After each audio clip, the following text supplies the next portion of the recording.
মোৰ জাৰ্ণিটো আচলতে ইমান সহজ নাছিল। লগতে মই এটা পিছপৰা অঞ্চলৰ পৰা আৰু লগতে মই এজন ছোৱালী হিচাপে যে CRPFত চাকৰি পাইছোঁ তাকে লৈ মোৰ গাঁওবাসীৰ লগতে মোৰ মা দেউতাকো বহুতো সুখী হৈছে। লগতে মোৰ ছাৰ সকলো মোৰ জাৰ্ণিটো আচলতে ষ্টাৰ্ট হৈছিল 2024 চনৰ জুলাইৰ পৰা। তেতিয়াৰ পৰা মই প্ৰিপেৰেশ্যন আৰম্ভ কৰিছিলোঁ। মোৰ গ্ৰেজুৱেশ্যনো শেষ হৈছে 2024 চনৰ জুন মাহতে। তাৰপিছতে মই SSC-GD এপ্লাই কৰিছিলোঁ 2024-25 বৰ্ষৰ। তাৰে পৰা মোৰ জাৰ্ণিটো ষ্টাৰ্ট হ'ল। তেতিয়া মোৰ এক্সাম আছিলে ফেব্ৰুৱাৰী মাহতে। মই এক্সাম দিবলৈ গৈছোঁ, এক্সামো দিছোঁ, মোৰ ভাল ফলাফলো ভাল আহিছে আৰু মই এক্সামতো পাছ কৰিছোঁ।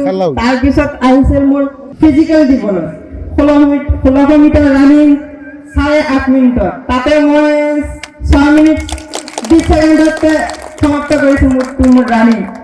তাৰপিছত মোৰ ৰিজাল্ট দিছে। এতিয়া যাব লাগে DMVৰ কাৰণে, মানে ডক্টৰে চাব যে তোমাৰ কিবা বেমাৰ আছে নেকি সেইটো। তাতে গৈছোঁ মোৰ মা দেউতাকৰ আশীৰ্বাদত, ভগৱানৰ আশীৰ্বাদত, আপোনালোকৰ আশীৰ্বাদত মই তাতে পাছ কৰিছোঁ। তাৰপিছত আহিছিল 15 জানুৱাৰী, যি সময়ৰ কাৰণে মোৰ মা দেউতাকে লগতে ময়ো অধীৰ আগ্ৰহেৰে অপেক্ষা কৰি আহিছিলোঁ। সেইদিনাখন মোৰ SSC-GD ৰিজাল্ট দিছে।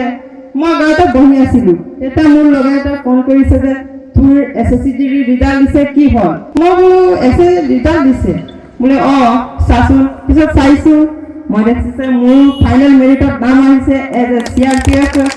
তেতিয়া মানে ইমান দিনলৈকে যিমানখিনি কষ্ট কৰিছোঁ সেইখিনি এটা মুহূৰ্ততে পাহৰি গৈছোঁ। আৰু লগতে যেতিয়া মই ষ্টাৰ্ট কৰিছোঁ তেতিয়া মানুহে বহুত কিবা কিবি কৰিছে যে তই ছোৱালী মানুহ হয় CRPFত যাবি নে BSFত যাবি, সেইটো ইমান ডেঞ্জাৰ হয়, তই পাৰিবি নেকি, তই ছোৱালী নোৱাৰিবি, তেনেকুৱাও কৰিছিল, ডিমোটিভেট কৰিছিল। কিন্তু মই নিজকে প্ৰতিজ্ঞা কৰিছিলোঁ যে নহয়, মই এইটো কৰিম, মানে কৰি দেখুৱাম। অৱশেষত মই এইটো কৰিবলৈ